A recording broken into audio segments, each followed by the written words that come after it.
ass. I really don't understand it. What the hell is wrong with y'all? You ain't that damn good. Stop acting like it. Some ineffectual, privileged, effete, soft penis debutante. Stop right there. Stop. We think it amazing. Alrighty, and welcome back to another episode of the Supercoach Guns podcast. Now, again, co-host, I think he's on his way back, so you'll get him for the final round preview of the season, round review, and then we'll be getting straight to NRL stuff. So, not long to go now in the Big Bash, and what an eventful round it has been so far. Again, as usual, we have cut off the last game of recording, but here we are. I mean, eventful round, a bit's happened. That's an understatement. In the course of 2 days, a lot is going on. Let's get straight into it, though. Off the bat, David Warner, 108 points. The strike rate wasn't amazing, but 88 runs, pretty good.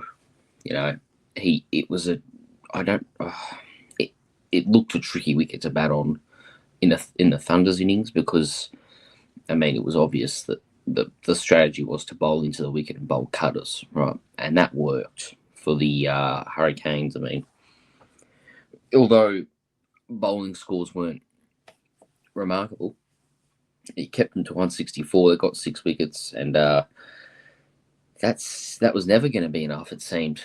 Early on, there was a couple of, early on in the Hurricanes innings, you had Mitch Owen and Matt Wade look really good in the first couple of overs, and then they both got out pretty quickly. And then there was a bit of oohing and ahhing about, will they collapse here without Ben McDermott, who succumbed to a hamstring injury. So that's interesting. That's something to monitor. I don't think he'll be fine for the double. So that might be him done. He will be a sell for those who brought him in, which is a shame because I reckon a fair few of our listeners would have, by how much we talk about him here at Supercoach Guns. So I dare say that Ben McDermott's done.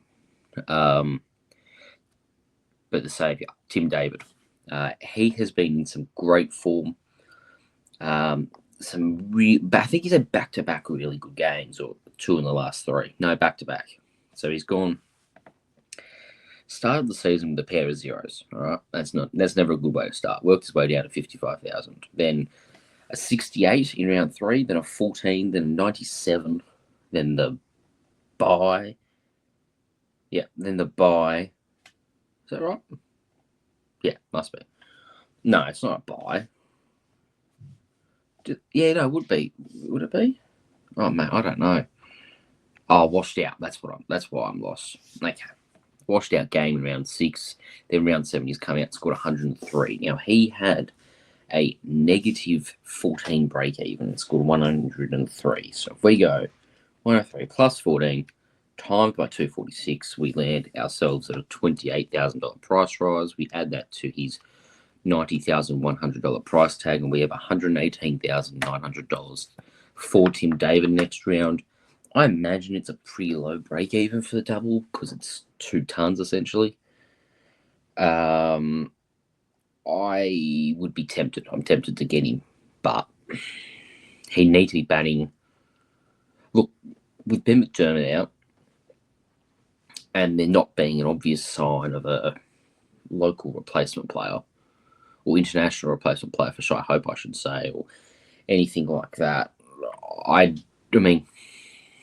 dare say that maybe Tim David's due to go up the order a little bit, but by the same token, even if it's, Caleb Jewell that comes in, like a top 4 of Mitch Owen, Caleb Jewell, Charlie Wackham and Matthew Wade, not the strongest.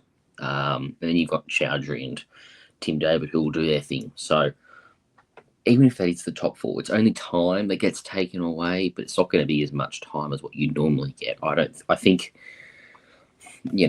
if 4 wickets could be gone in the first 10 overs more often than not for the Hurricanes with that sort of lineup. But this is all. I'm not getting David if McDermott's fit to play. Yeah. The other one here will be Nikhil Chowdhury. Now, Peter Hatzegor didn't bowl great. I think they could get away with maybe lengthening their batting lineup, putting Jordan at 8, having Chowdhury and Owen share the 6th bowler. I think they could get away with that. It would just mean that, particularly with the loss of McDermott and no international replacement for Hope, just have some more batters in there, really. Lengthen it a bit. So if Chowdhury's bowling more, I'm very interested. He'll bat in the top 6, so interested anyway. Yeah. He'd be one I'd be targeting. I mean, had a -6 break even, got 55. That's a price rise of 14,500. So it's not going to be too expensive, 135 sort of thing for him. I'd be willing to pay that. If you want a cheapie, though, I'd be looking at Billy Stanlake. Now, it's a bit how you going in that regard. But you're paying probably 90-ish, high 90s for him. His season average is 33, probably mid-30s. But I just get the sense that at Ninja Stadium and the Gabba, particularly the Gabba, I mean, we saw the Heats batting lineup last night. It's not the strongest thing in the world, that's for sure. And on a pacey wicket like that, Billy Stanley could have some success, I feel. So that's something I'm interested in, but only if you have a tight budget. I think that's the only case where I'd be going him. Otherwise, Tim David, $120,000 more, probably the better option. For the Thunder, I mean, Dan Christian back to earth with a 0. That's going to happen. It's going to happen in some of these instances with the role he has. He can be very involved or not involved at all. Just got to take good with the bad. Mohammed Hasnain, speaking of good with the bad, he was trash. I traded him in. That did not work out. Not very pleased about how that panned out. But, it's the way it goes. You're going to take some of these risks, don't you? Garton, bad first over. Good couple of overs after that where he ended up with Tufa. I'd like to see him not bowl with a new ball. And then maybe they go with Chris Green and Hasnain with a new ball. Just a thought there. Chris Green at 6, I'm not sure that's the wisest thing to do. I think that'll change. I think Wes Agar's going to get dropped soon. And I think they'll bring in Webgen again and lengthen that batting lineup, personally. That's probably it from that game. Now, the Sixers and the Scorchers. Now, the first thing I've got to talk about here is Stephen Smith. I was very close to trading him in. I didn't. It hurt me, but it also made me feel happy and special and excited and all these things and many more. 166 points, 121 off the bat. He was 26 off 25 at one point, and he finished 121 off 64, I believe. Yeah, that sounds right. So that's an incredible knock. He's too good for this competition, which is ridiculous. He is ridiculous as well. He's going to be around 240 next week. Probably have to bring him in. He's batting at Adelaide Oval, which we'll get to soon. Sign me up. I'm all over him. Moises Henriquez bowled his first over in the Big Bash for a long time and got a wicket off it. He's not going to bowl, so let's settle down on that front. But it would, because they have Hayden Kerr, they have Jack Edwards, they have Joel Davies. There's 3 all-rounders there. They've basically all got to be out for Moises Henriquez to be a regular bowler. So I'm not banking on him bowling at all regularly. Sean Abbott, back-to-back 90s. He is looking like a belter of an option for the run home. He's got games, obviously Adelaide. Not a happy hunting ground for him most of the time. I'm mainly referring to the Travis Head and his Eve knock, but he does average well against Adelaide at 78.6. So maybe there is some reasoning behind picking Sean Abbott, but I'm not sure. I mean, back-to-back 90s is probably enough to justify the trading. And then he's got the Thunder at the SCG to finish the season, so that's pretty good. On the Scorchers side of things, obviously Ashton Turner, he is, in my opinion, Australia's best finisher. And if he wasn't so injury prone, he would probably be a mainstay in the ODI squad or team. But these things happen. I really like Ashton Turner as a cricketer, and he did very well here. He's had a pretty good season.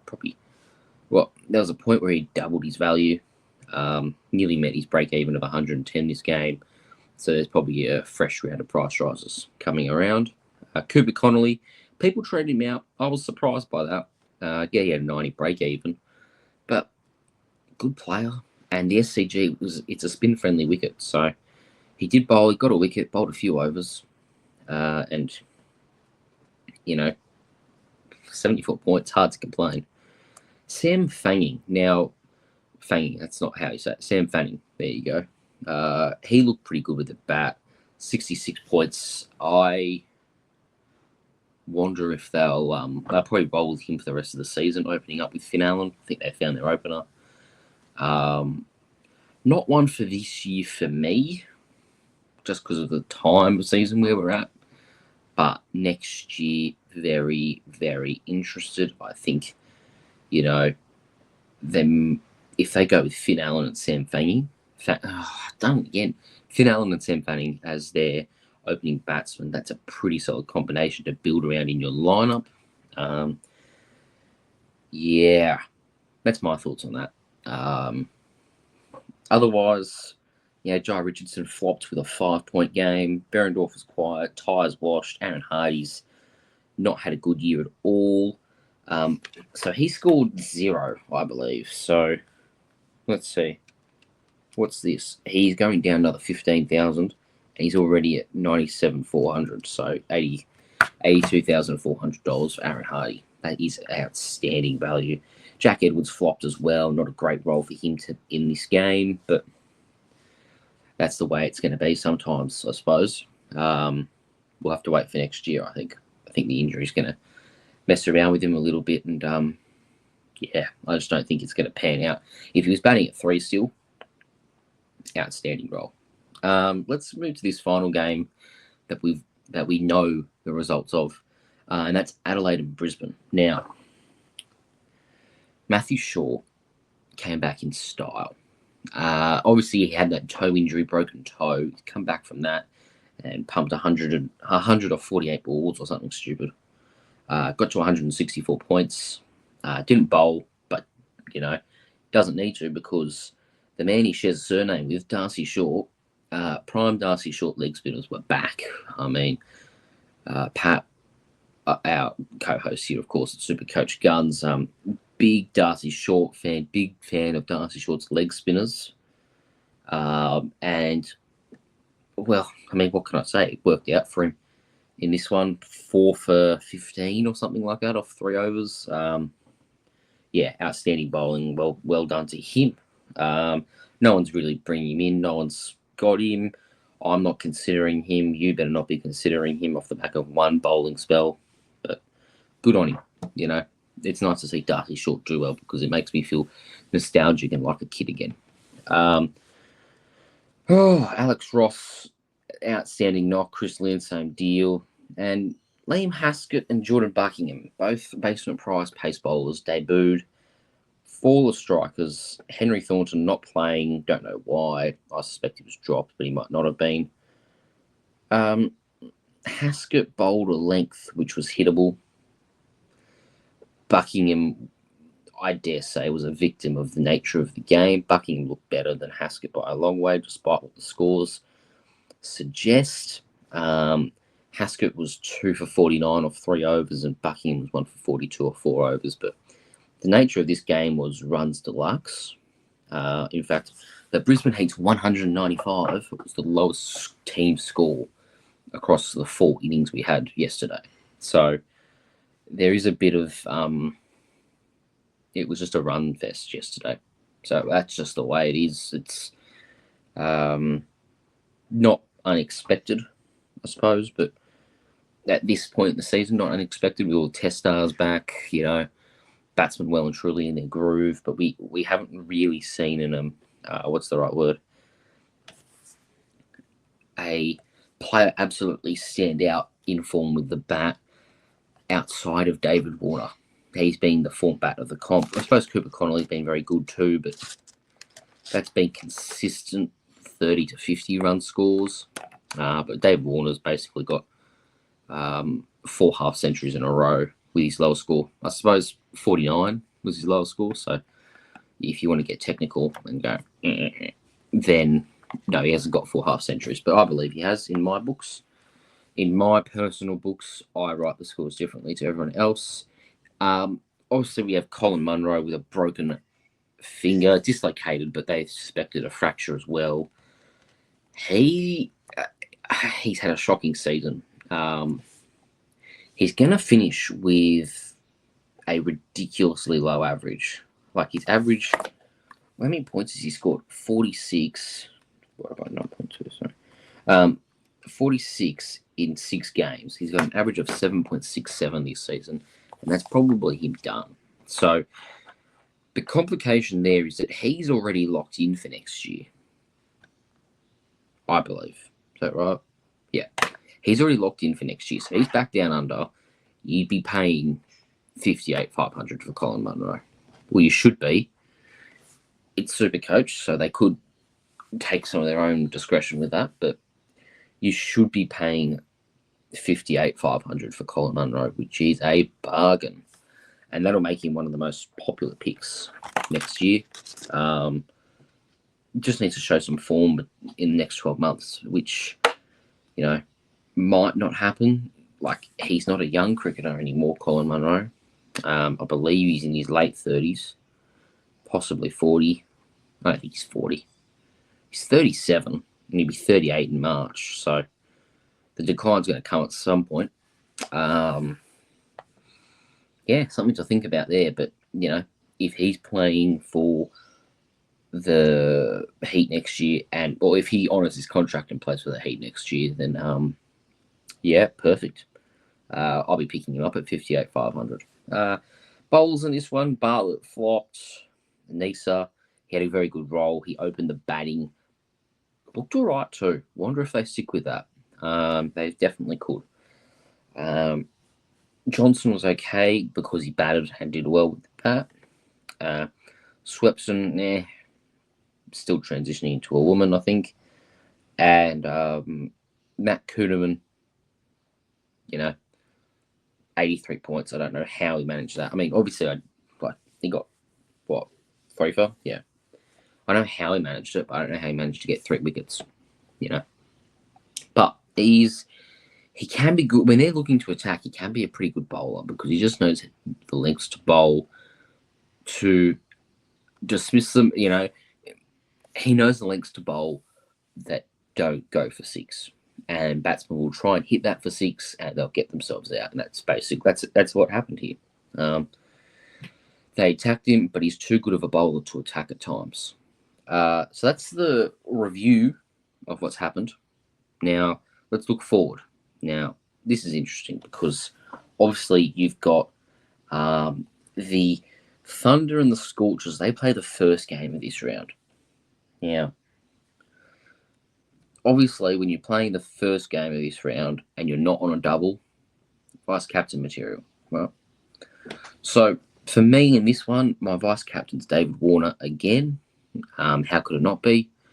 I think he's got 100 in him. I reckon he's got triple digits in him at some point. If you don't have Warner, I'd be moving heaven and earth to trade him in. If you do have him, he's a season keeper. For Perth, I'm very interested in Jai Richardson. I have him. I'm disappointed it didn't pan out, but he's going to be an interesting target because he's only really had 2 bad games all season. I kind of expect a good return next game. Now, the Hurricanes, let's talk about some Hurricanes targets, shall we? And then obviously I've spoken about Riley Meredith and Big Billy, but there's a couple of obvious ones in the bowling department that are probably better players, and that's Chris Jordan and Nathan Ellis. Now, let's have a chat about them. So, Nathan Ellis is 148,000. He has a 106 break even, scored 10. So 10 minus 106, 96, as you know. Multiply it by, not divide by 246, multiply it by 246. You lose $23,000. You add 148,000 to that. He's going to be 124,000 bucks. Now, where does he play? That's a great question. Where is he? There he is. So, Nathan Ellis plays at Ninja Stadium. Hasn't got a great record there. And he also plays at the Gabba. So, Ninja Stadium and the Gabba. Now, in his career at Ninja Stadium or Blunston Arena, wherever that is, he averages 56.8 at Blunston, or, that ground at Hobart. And I dare say he's probably the right guy to pick. Now, Chris Jordan, of course, you could definitely consider him. He's a bit pricier. He's going to be around 150k. I prefer Nathan Ellis, but Chris Jordan does bat at 7. So there is a bit of an all-rounder appeal there, and maybe that's enough to justify the trade-in, particularly with the susceptible batting lineup that the Hurricanes do have. So maybe I've just talked myself into Chris Jordan. First and foremost for me, from the batting side of the Hobart Hurricanes, first question I want to ask myself is, how much is Matthew Wade? He's 115,000. He's 32 break even, got 33, so he just beat it. So he's going to hold value there. And then the question we've got to ask ourselves is it justifiable to bring in Matthew Wade? And in my opinion, it's not. I think he's just past it. I think he's past it. There's a price that I would trade him in at, and the price is probably below 100. But he's not below 100, so I'm not really that interested in him. You could go Tim David. It has its own caveats to bring him in. High ceiling but a very low floor.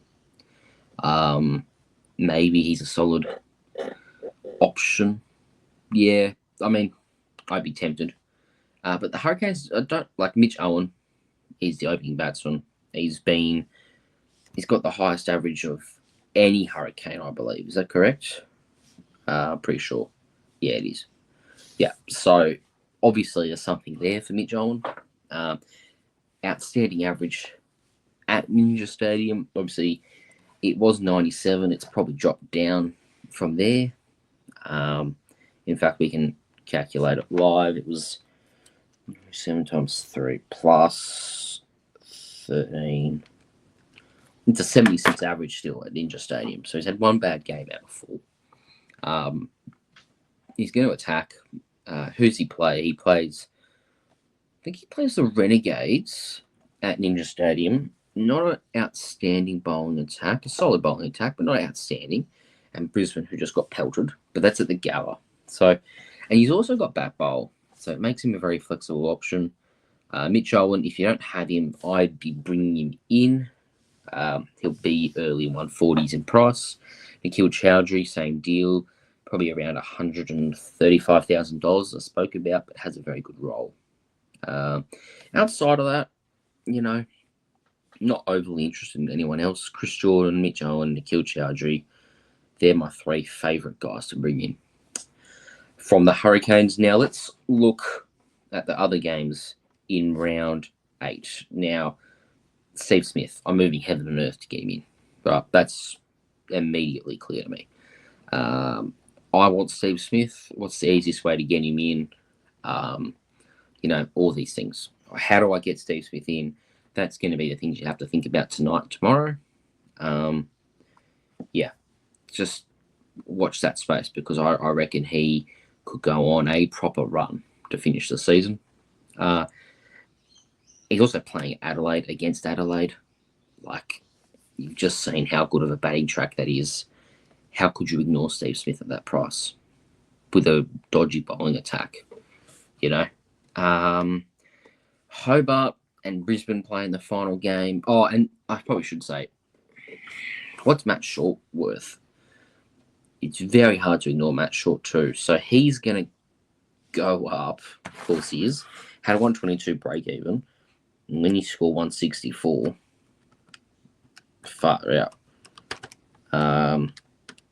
He's going to go up to $260,000.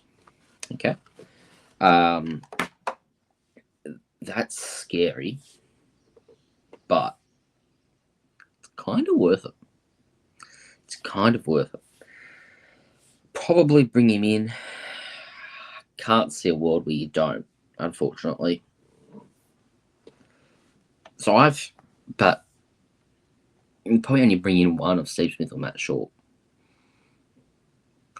So that's something to think about there. I'm more of the Steve Smith train. I just think the Sixers bowlers are way better than the Strikers bowlers. Therefore, I'm going to pick the guy with a better matchup, and that's Steve Smith in this one. Final game, we have... Okay, hang on. Get it here. We have the... obviously, the Hurricanes against the Heat. So, what do I want to look out for in that? From the Heat perspective, if Nice is opening the batting, that's genuinely interesting. He needs to be named there for me, though. And even then, I'm probably not trading him in that round because he plays the final game. So I'd have to trade him in round 9. He'd be a good round 9 target for me. Obviously, you've got the stars on the buy as well. Take that into account. So all your stars should go. Maybe you keep someone like a Sam Harper for a loop. You could actually keep all of them. You can keep a couple of, one in your bat, one in your bowl, one in your keeper position, potentially. I'm thinking of keeping Sam Harper in my batting position and selling Glenn Maxwell and holding Stoinis. That's currently what I'm looking at, but, you know, each to their own, I suppose. Yeah, otherwise, I think that probably does us here. Again, another solo one. Apologies. He'll be back, and yeah, Pat will be back, and yeah, I'll see you all next time for our final round preview of the season. See you later.